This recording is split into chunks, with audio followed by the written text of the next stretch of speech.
Welcome back to IGN Live at Gamescom. Are you guys chatting it up over there? How's it going? Don't let us. You're interrupting us.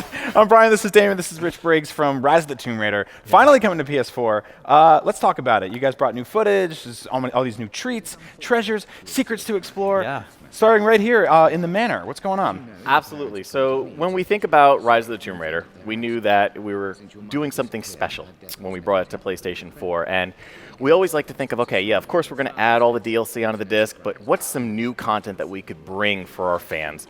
And the first thing we thought about was Croft Manor. It's such a critical part of Lara's rise. You know, it's her birthright, it's her legacy, it's her childhood home. So in Blood Ties, Lara's uncle is disputing her ownership of Croft Manor. And Lara has to explore her family home.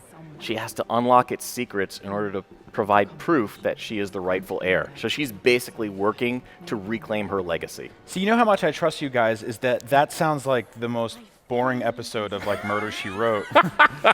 But you're making it into something that's going to be fun. I can trust it. Also, you know, it's good to hear from you because I was worried about the PS4 version of this game for a while. As a huge PS4 guy, we didn't know you guys were kind of in the dark, and then you came out hard with all these new details. So. We were working on it for a while, and it's been in the planning for a long time. And the fact that this is the 20-year anniversary of the Tomb Raider franchise, I mean, 20 years since the very first game. Think about that for just a moment. Right, for just a moment. I know. I just took us all back there for a second.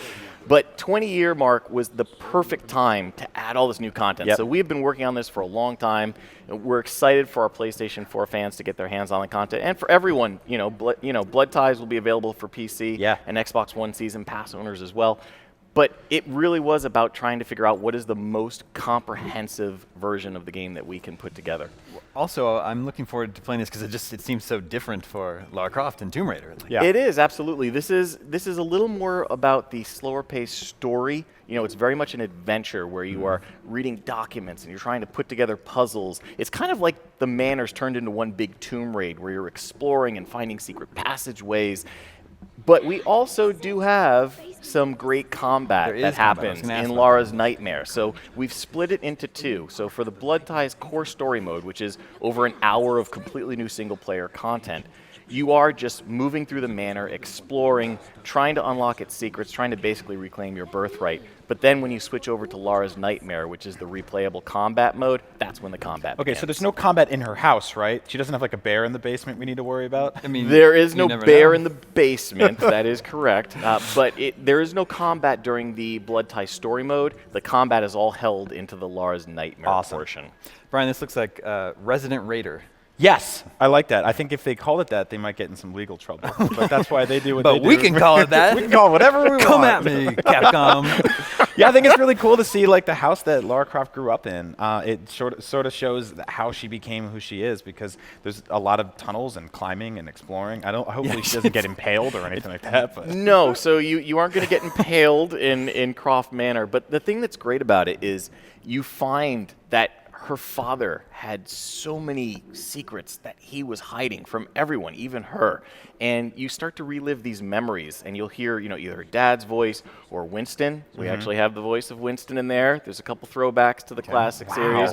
I'm not going to spoil anything, but there may or may not be a reference to a freezer. Yeah. And we've got all sorts of hidden gems like that throughout the manor. So yeah, you're going to find all these secrets, both to the modern as well as the classic franchise.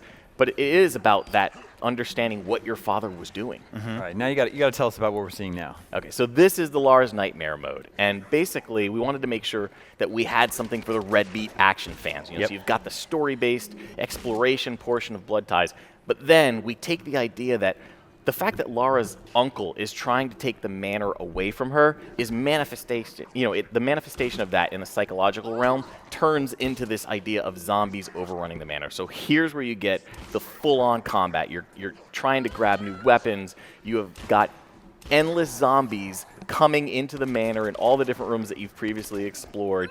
The style and tone completely changes with the lighting and everything, and you have to find these skulls. You just saw one on the screen there. You have to find them and rid the manor of this evil presence. But it's basically a replayable mode where you're just trying to get the best score, and then you can challenge the community to see who stays at the top of the leaderboards. AKA you're forcing Lara Croft to have the same nightmare every single night.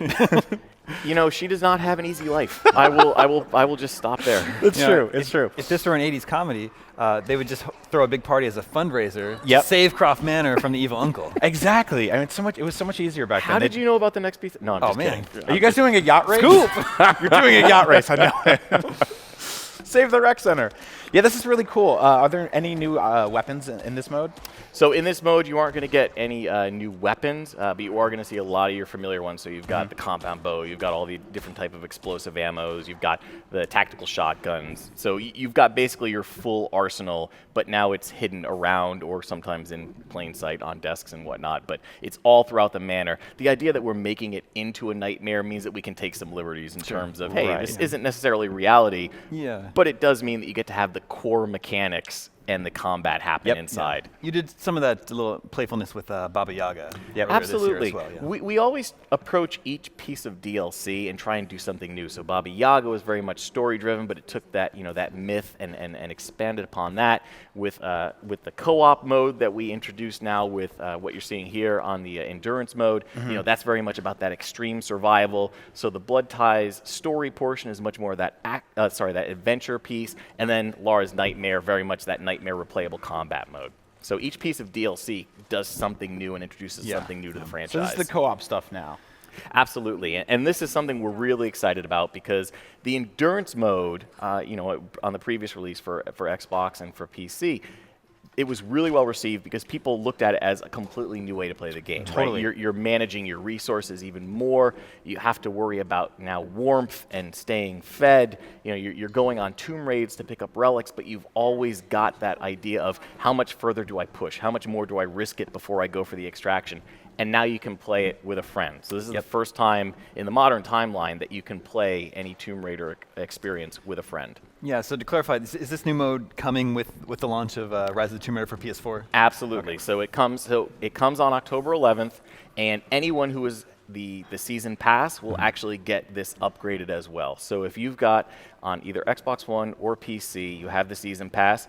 With the exception of the PlayStation VR support, you'll get all of the new 20-year celebration content. So we're continuing to deliver content to all of our fans that are playing and enjoying the game still.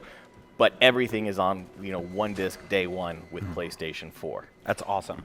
And who is the second player playing as? So we have Nadia, but the way that we set it up is that both characters appear as Lara Croft. Sure. So you'll always play as Lara, and you will always see your partner as Nadia. Yeah. And they're basically exploring this Siberian wilderness.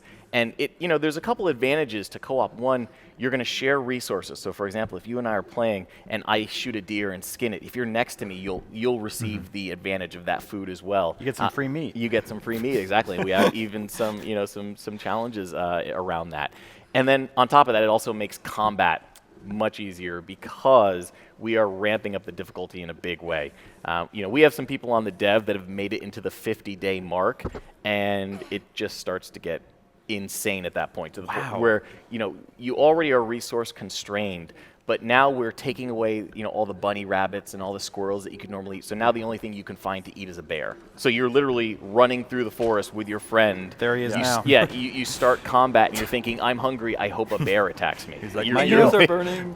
Having played through the single player in Rise of the Tomb Raider on Xbox One, there's never a time when it's not terrifying to see this guy. Exactly. Yeah. So imagine now you live in a world where you're hoping you get attacked by him. Yes, yeah. I think it's really cool that you guys were able to ship the single player and then kind of look at what else you can do to build out this world and just start having a lot of fun and tell interesting different stories with Lara Croft and the universe that you guys have built for her. Absolutely, and we look at it as taking what was already a great experience and how do we make sure that celebrating the fact that we're at the 20-year milestone for the Tomb Raider franchise. How do we make sure we're celebrating 20 years of an icon, right? The impact that Lara Croft has had on gaming and on entertainment, and on her fans around the world. We wanted to make sure we did something special. So when we think about adding, the Croft Manor, with all the Blood Ties content, when we think about adding co-op to endurance mode, there's a bunch of other things that we've added as well. There's a new Extreme Survivor difficulty mode for the main campaign that you can play as.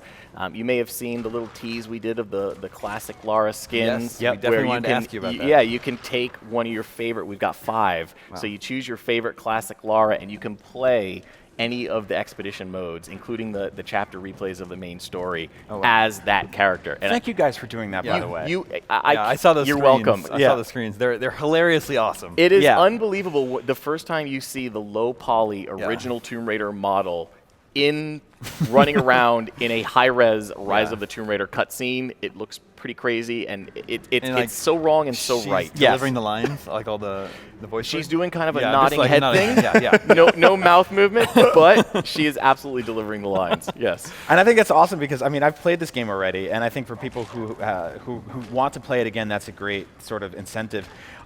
I think it's going to be a very funny experience for people who play this game for the first time with that skin. I don't know if that's the best idea.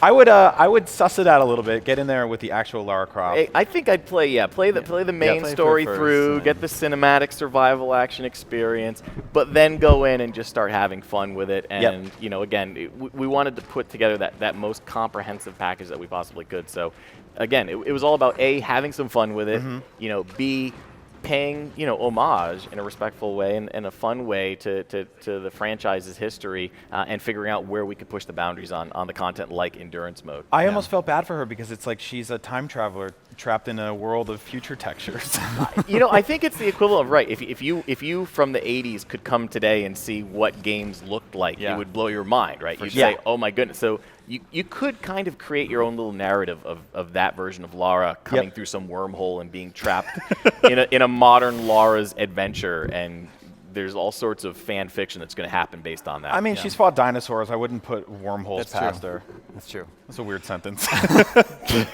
Video games are weird, Brian. Yes, they are weird, and they keep getting weirder, and that's why we love them. Yeah. We've been talking about all the new stuff that you guys are adding, but we should also mention, like, just the core game itself is awesome. Yeah, Thank you. Just Rise of the Tomb Raider is a great game, great sequel to the Tomb Raider reboot. Great combat, exploration, stealth elements. It's a beautiful game. I had a great time playing this game. Thank you. Me too. This was I think it was my game of the year last year, and it was very close in winning IGN's game of the year. I think The Witcher won by like a vote, but that just shows you how heated it gets in the office. But I think it's really cool that this game exists now in a post Uncharted 4 world, because I do feel like they are very different experiences. Oh, yeah, very different. And one of the things I really loved about this game was it does have that sort of those cinematic moments where you are funneled through set pieces and things collapsing and hurting you. But then they open up into these very kind of vast canyons full of like things to hunt and gather and upgrades for your guns and weapons. Also the idea of like holding on to weaponry and making it better and better, having your shotguns and your pistols improving. It's very different than pretty much anything else out there, and I've really appreciated that. Well, thank you, and that's absolutely a goal. We wanted to make sure that we have that roller coaster ride, the cinematic moments where you feel like you're on that adventure with Lara Croft, but then we wanted to open up the hubs, and I appreciate that, you mentioned that core storyline of having the exploration, and the hubs are 3 times bigger than anything we delivered in the 2013 game.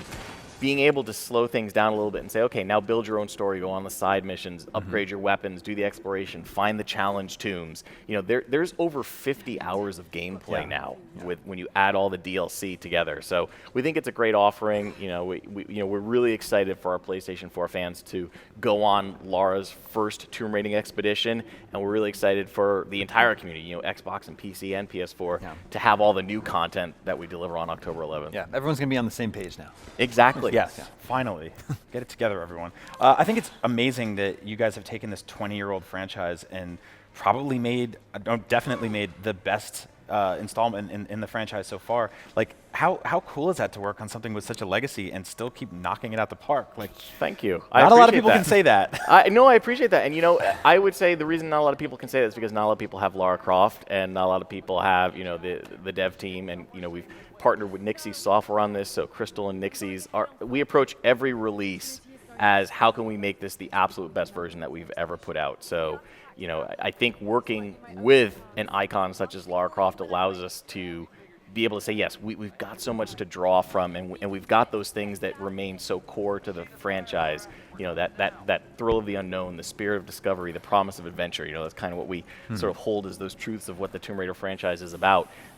But then we say, okay, how do we bring that into the modern world, and how do we figure out how to push forward with the new content? So I think it comes from having great material to work with, great dev teams, and that constant desire to make every single release we do the best one we've done yet.